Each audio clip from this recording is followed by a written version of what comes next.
Objetivo de Desenvolvimento Sustentável 16: Paz, Justiça e Instituições Eficazes.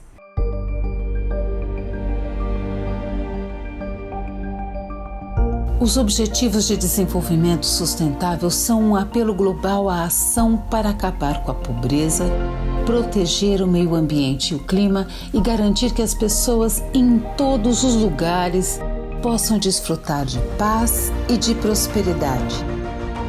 Estes são os objetivos para os quais as Nações Unidas estão contribuindo a fim de que possamos atingir a Agenda 2030 no Brasil.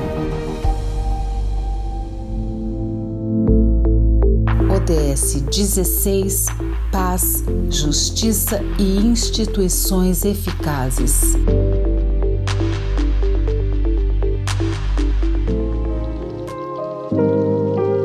Os Objetivos do Desenvolvimento Sustentável, em seu ODS 16, deixa claro que é preciso construir um mundo baseado em sociedades pacíficas e inclusivas.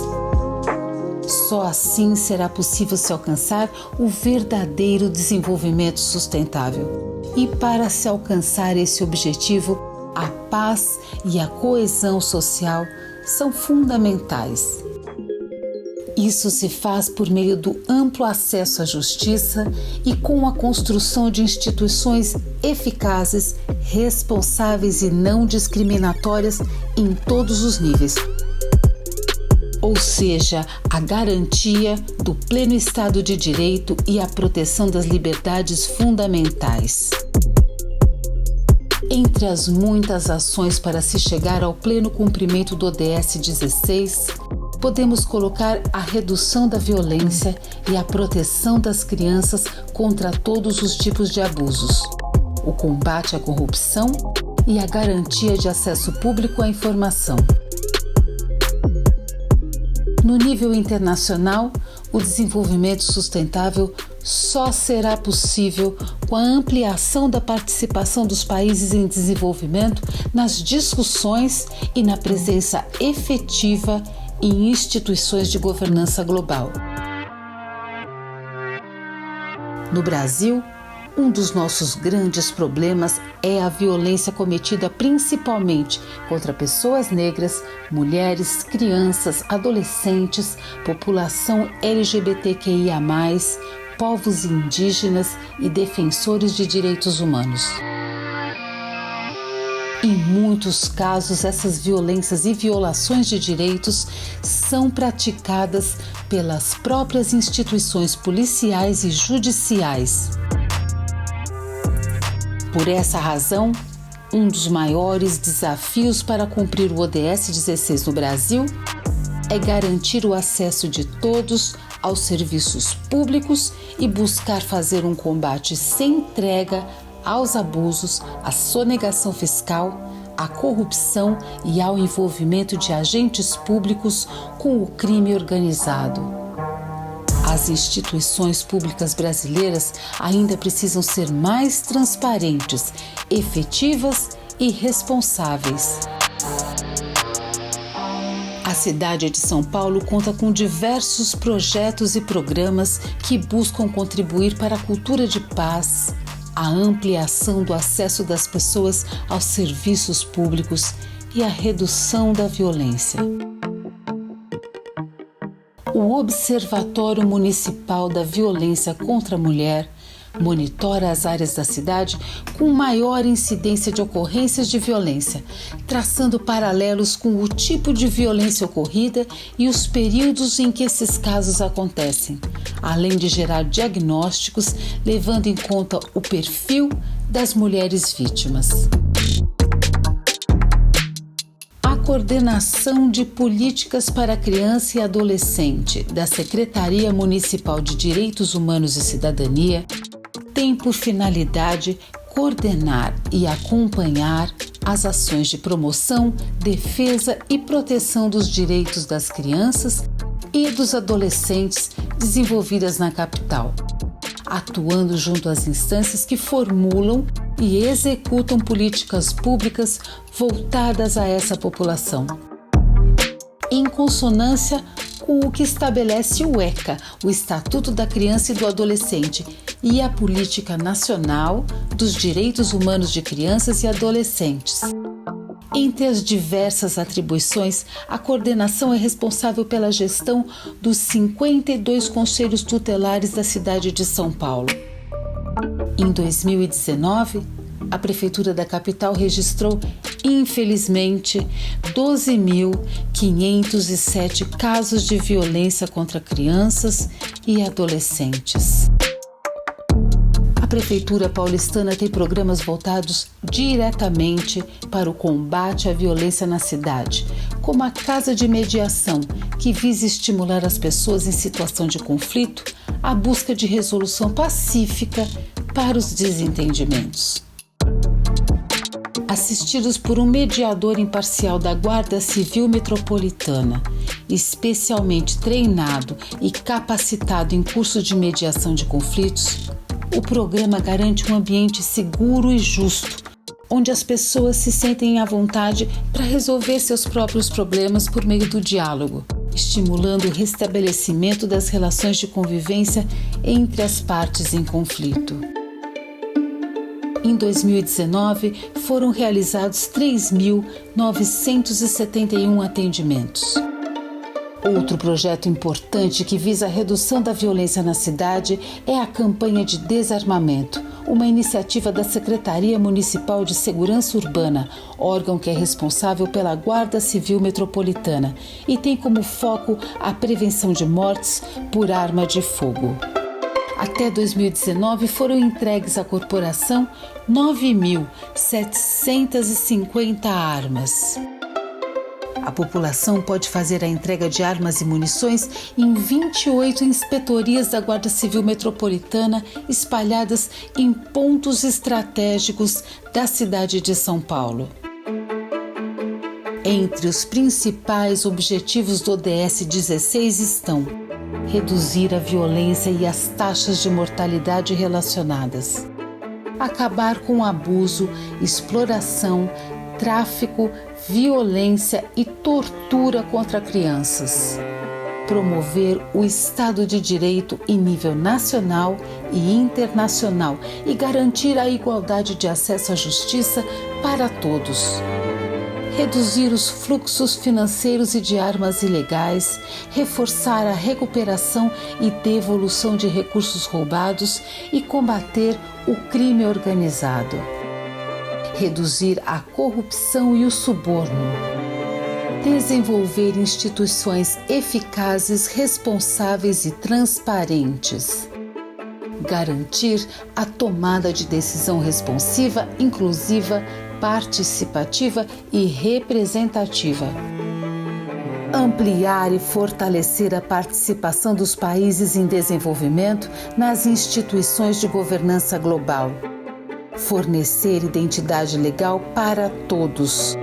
Assegurar o acesso público à informação e proteger as liberdades fundamentais em conformidade com a legislação nacional e os acordos internacionais. Justiça para todas e todos, com acesso e transparência. São caminhos para alcançarmos uma cidade, um país e um planeta mais sustentável.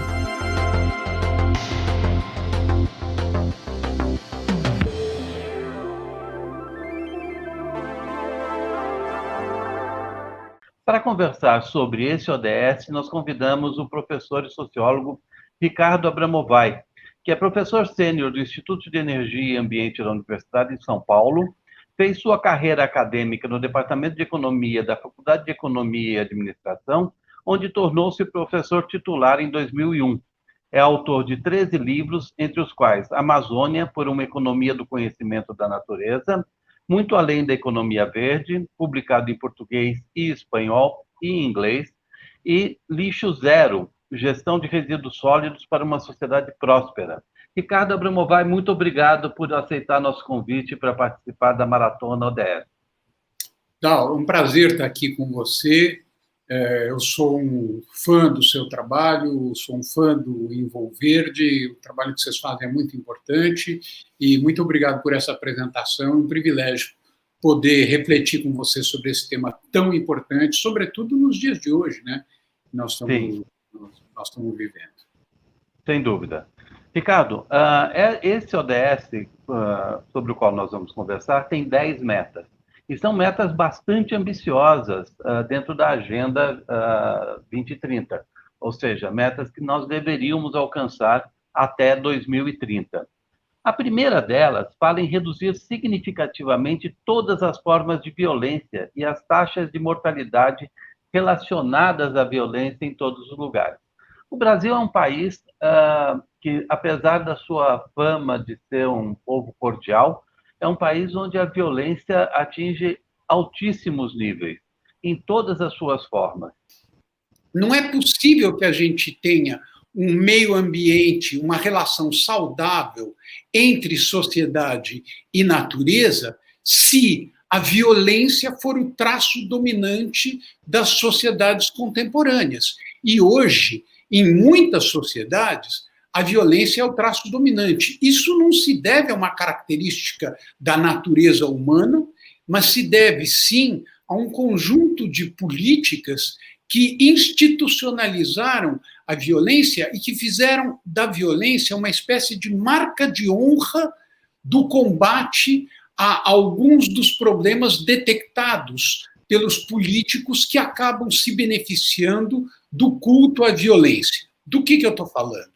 Em primeiro lugar e fundamentalmente, da guerra às drogas. Quem assistiu Quebrando o Tabu, e quem não assistiu tem que assistir, quem assistiu Quebrando o Tabu deve ter visto o presidente Bill Clinton, o presidente Fernando Henrique Cardoso, o ex-presidente da Colômbia, várias autoridades confessando que os bilhões, centenas de bilhões gastos na guerra às drogas favoreceram a demagogia política, favoreceram a ideia simplista de que com polícia na rua e com combate às drogas eu vou ter uma sociedade mais respeitosa da autoridade, e favoreceram o tráfico, sobretudo, que hoje tem uma importância crucial em toda a América Latina e, sobretudo, cada vez mais na Amazônia, por incrível que pareça. Então, a guerra às drogas significou uma perseguição aos pobres, sobretudo aos negros, jovens, favelados, que, se estão com um cigarrinho de maconha no bolso, são imediatamente presos e com prisão inafiançável por, no mínimo, 1 ano e 9 meses. Aí vocês me dirão, não, mas há uma distinção na legislação brasileira entre traficante e consumidor. Só que quem estabelece essa distinção é o policial que prende a pessoa que detém esse cigarro de maconha. Isso fez com que o Brasil hoje tenha a 3ª maior população carcerária do mundo e o encarceramento acaba sendo uma verdadeira escola do crime. Essa criminalidade migrou para a região norte do país, internacionalizou-se e hoje o tráfico pesado de drogas é uma das mais sérias ameaças sobre a própria biodiversidade existente na Amazônia, ligando Colômbia, Brasil, com os episódios tão tristes que ocorreram em Manaus e em Belém, nos presídios no passado. Então, vocês veem por aí como os temas de natureza, digamos assim, especificamente ambientais, não têm como ser desligados dos temas ligados à justiça, desligados dos temas que se referem à justiça, paz, instituições, etc. Perfeito, Ricardo. Eu acho que essa sua visão é bastante abrangente e ela ela costura os ODS entre si. Seguindo nessa sua linha de raciocínio, uma das Um dos vetores desse quadro que você desenhou são os fluxos financeiros, né? Como o dinheiro circula no meio desse cenário de tráfico de drogas, de violência, tráfico de armas. E uma das metas, a meta número 4, especificamente, do ODS 16, fala em reduzir significativamente os fluxos financeiros e de armas ilegais, reforçar a recuperação e devolução desses recursos roubados e combater todas as formas de crime organizado. Parece ser um desafio bastante substancial, um desafio que precisa ser encarado de uma maneira menos militar e mais inteligente, não lhe parece? Essa ideia de que o melhor governante é o governante que mais inspira no país o sentimento de defesa nacional contra os interesses estrangeiros, essa ideia que predominou durante a Guerra Fria e que hoje está completamente ultrapassada, é uma ideia altamente prejudicial para que nós possamos ter paz, justiça e etc. E é uma ideia altamente prejudicial para o combate à criminalidade. Porque, claro, se eu tenho uma visão multilateral a respeito do fenômeno do crime, qual vai ser a minha reação? Vai ser cooperação inteligente com as organizações internacionais, com a Interpol, com o CITIN, etc., no combate ao crime. Se eu vejo os estrangeiros como inimigos e cultivo na minha população a ideia de que os estrangeiros são inimigos, o que eu vou fazer? Eu vou mandar polícia e exército sem nenhuma eficiência para supostamente combater o crime.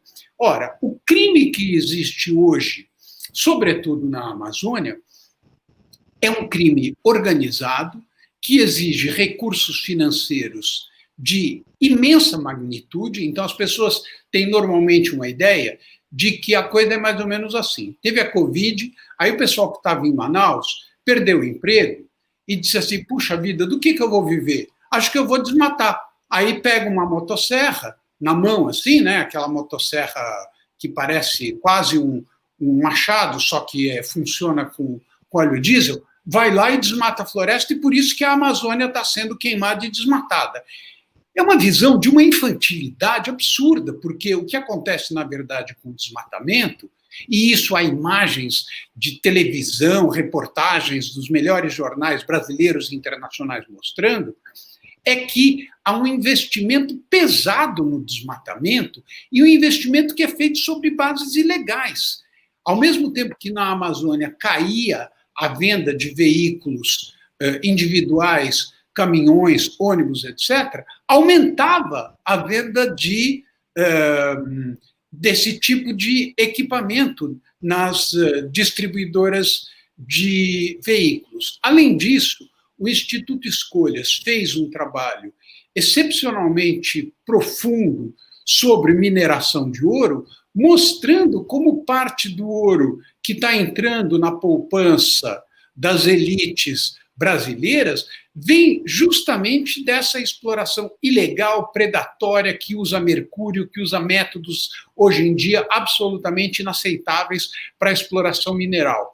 Da mesma forma, os trabalhos do Instituto Igarapé mostram um vínculo internacionalizado da criminalidade na Amazônia que, conforme se desenvolve, vai se tornando cada vez mais difícil de combater. Se a gente quiser explorar os potenciais melhores da Amazônia e, ao mesmo tempo, manter a integridade dos seus serviços ecossistêmicos, nós vamos ter que acabar com essa violência. Só que, conforme essa violência se desenvolve, ela vai ficando cada vez mais apoiada em grupos que têm mais força, não só de dinheiro, mas mais força política, porque esses grupos acabam tendo influência sobre o corpo político, tanto o corpo político eleito, como sobre o corpo político administrativo.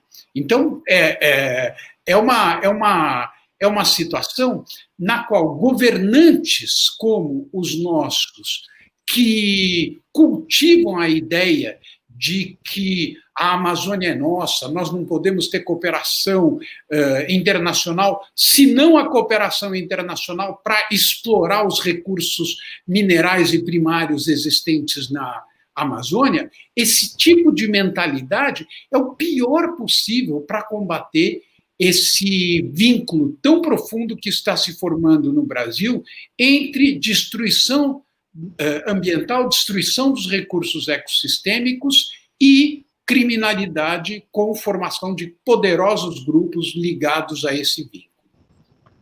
Ricardo, seguindo nessa linha de raciocínio, nós temos a meta número 5 desse ODS, que fala em reduzir substancialmente a corrupção e o suborno em todas as suas formas.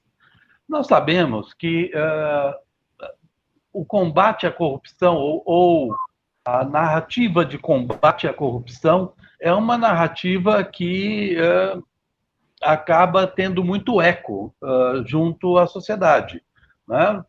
Porque vamos combater a corrupção, vamos acabar com a corrupção. A corrupção, de uma certa forma, é sistêmica na organização humana, nos governos, nas empresas e nas sociedades em geral. O que nós temos são índices maiores ou menores de acordo com a nossa capacidade de organização. O Brasil não é exatamente um exemplo de reputação ilibada quando se fala de corrupção. Como é que você vê a possibilidade de nós, de fato, tratarmos a corrupção pelo que ela é, e não pela mensagem política e social dela? Olha, a primeira coisa importante é seguir o célebre ditado follow the money, ou seja, de onde vem o dinheiro. Mais uma vez, o Instituto Escolhas está fazendo um trabalho extraordinário nesse sentido, junto à Comissão de Valores Imobiliários, junto ao Banco Central, para detectar justamente a origem ilegal de recursos que parecem... A Faria Lima e a Avenida Paulista são tão distantes da Amazônia, mas tudo indica que haja vínculos importantes nessa direção. Por mais que a corrupção seja uma tentação permanente da natureza humana, há países em que institucionalmente isso não se desenvolveu da mesma forma que se desenvolveu entre nós. Por exemplo, o Congresso norte-americano, é um congresso muito complicado, porque os interesses privados têm uma força extraordinária. E, muitas vezes, um dos grandes problemas ligados à corrupção é que é muito difícil para as pessoas que, enfim, não são acadêmicos, cientistas sociais, etc., elas costumam pensar sobre a corrupção do ponto de vista estritamente pessoal, como se fosse a relação que o cidadão mantém com o guarda de trânsito que vai multá-lo. Com todo respeito ao guarda de trânsito, eu vivo num estado em que eu presenciei uma cena, eu estava com um amigo do Rio de Janeiro, que, guiando, foi chamado na cabine pelo guarda de trânsito, e a hora que ele insinuou que alguma coisa referente a suborno, o guarda quase lhe deu ordem de prisão. A hora que eu vi que a situação estava complicando, eu fui lá e evitei que a prisão fosse feita. Então, não é que toda a polícia é corrupta, não é assim que funciona.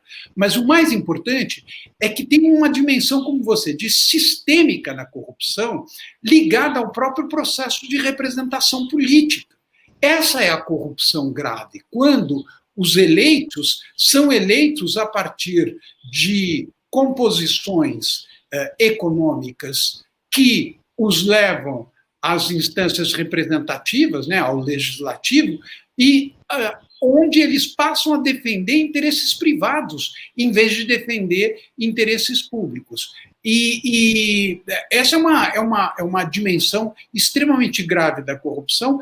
Além disso, a força da milícia, das milícias que vão se implantando no país, isso faz com que a corrupção ganhe uma dimensão que é muito difícil de ser combatida depois que essa força se implanta. E é isso que nós estamos vendo hoje na Amazônia. Embora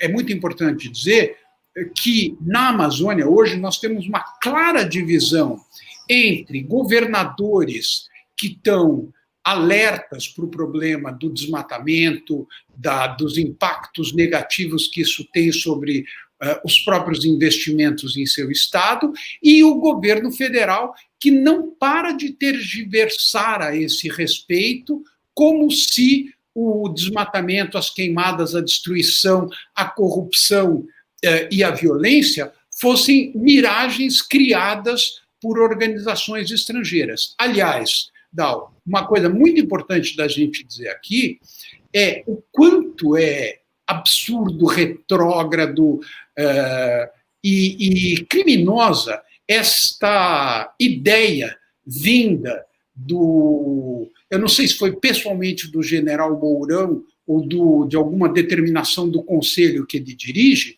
de que o Estado quer controlar 100% das organizações não governamentais na Amazônia, como se essas organizações não governamentais fossem organizações corruptas. Quer dizer, é isso que está sendo insinuado. Ora, quando houve o ataque do governo federal ao Fundo Amazônia, as organizações não governamentais, por exemplo, o Saúde e Alegria, foi invadido, não se encontrou absolutamente nada que pudesse recriminá-los. E as organizações não governamentais importantes que atuam na Amazônia brasileira, elas são auditadas por organizações internacionais, por consultorias internacionais da mais alta reputação. Até hoje, nunca se encontrou em alguma organização não governamental importante na Amazônia qualquer sinal de corrupção. E, no entanto, a retórica governamental vai exatamente nessa direção. Não, nós precisamos controlar essas organizações porque elas estão a serviço de interesses estrangeiros e, no fundo, elas servem aos próprios funcionários que nelas trabalham e não aos objetivos que elas dizem defender. E no caso específico do Fundo Amazônia, que nós acabamos por perder o acesso aos recursos depositados para ações e projetos na Amazônia, a auditoria era do próprio BNDES, né? Então, fica muito difícil você acusar o BNDES de estar favorecendo qualquer tipo de interesse escuso ou estrangeiro na aplicação de recursos de seus fundos. Outra meta que eu considero fundamental no ODS 16, Ricardo, é a de número 10. Ela diz que deve-se assegurar o acesso público à informação e proteger as liberdades fundamentais em conformidade com a legislação nacional e os acordos internacionais. E fortalecer as instituições nacionais relevantes, inclusive por meio da cooperação internacional. Eu quero pegar, a gente já abordou esse ponto da cooperação internacional, então eu quero pegar mais a questão do acesso à informação. O sistema tradicional informacional brasileiro, ou seja, a mídia, a grande mídia, e a nossa capacidade de irrigar a sociedade com informações relevantes para a sua tomada de decisão nas mais diversas áreas, seja econômica, política, seja qual for, tem demonstrado ao longo, principalmente desta última década, uma deterioração, né? Que é causada pela fragilidade financeira das grandes mídias por conta da transformação no modelo de financiamento e de acesso à informação com a entrada da internet e também com a entrada das redes sociais muito fortemente no âmago da sociedade, principalmente a sociedade de renda mais baixa e de classe média. Como você vê a possibilidade de nós conseguirmos, nesses próximos 10 anos, reestruturar nossa capacidade de fornecer informação correta, eu não digo que não pode ter viés ideológico, porque isso é uma coisa que acontece, mas pelo menos que seja fiel aos fatos para a sociedade. É basicamente o seguinte: quando os ODS falam de tecnologias digitais, ou seja, eles foram provavelmente escritos em 2014 para vigorar a partir de 2015. Em 2014, o ambiente com relação às tecnologias digitais era completamente diferente do ambiente atual. É impressionante isso, em 6 anos, como mudou. Ainda não tinha, em 2014, todo esse fenômeno, não só das fake news, mas essa consciência do quanto os dispositivos digitais podem ser responsáveis pela criação de uma espécie de esfera pública oculta. O que é a esfera pública oculta? É o fato de que haja um conjunto de informações transmitido, transmitido para milhões de pessoas, mas não de forma aberta. Por exemplo, você pega o WhatsApp, e esse é um fenômeno bem do hemisfério sul, que atingiu a Índia, o Quênia, tem estudos sobre isso, o Brasil, etc. Uma mensagem que chega no WhatsApp difamando uma organização não governamental, ou, enfim, seja qual for o conteúdo, não vou entrar no mérito, essa mensagem passa a circular sem que as vítimas da calúnia, ou do erro, ou da manipulação, etc., tenham como argumentar no sentido contrário. Por quê? Porque não é como um artigo de jornal, uma reportagem de televisão, alguma coisa que está em praça pública, é uma esfera que é pública porque atinge muita gente, mas que é oculta porque não permite que haja um debate público e aberto sobre isso. Pois bem, esse hoje é um dos mais importantes problemas políticos que a internet apresenta para as sociedades contemporâneas, e, no entanto, quando você vai ver os ODS, como eles foram feitos em 2014, vejam, 2014 é antes do Brexit, antes de Donald Trump, quer dizer, o ambiente era completamente diferente do ambiente atual. A única coisa que tem no ODS referente a esse assunto é ampliar o acesso às tecnologias digitais para todo mundo e, sobretudo, para as populações pobres.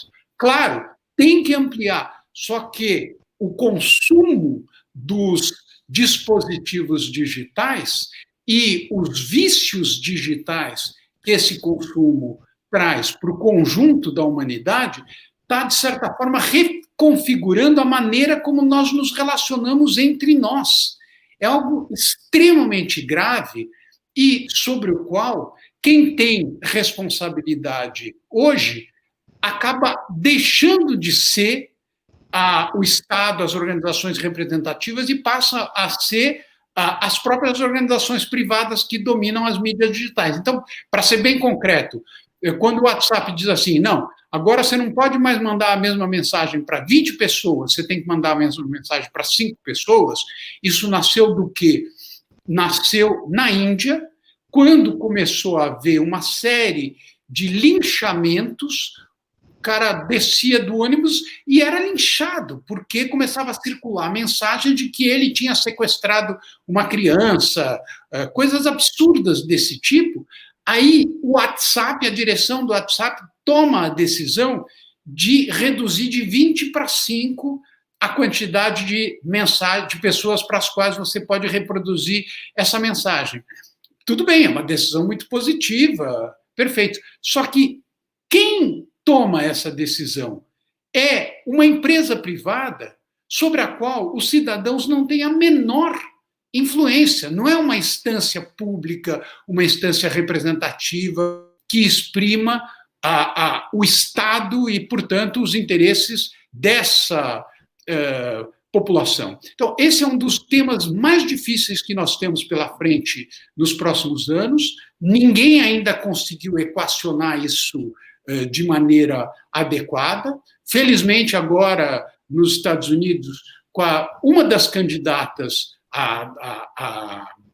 do Partido Democrático, a Elizabeth Warren, tinha outdoor nos Estados Unidos com break up Facebook.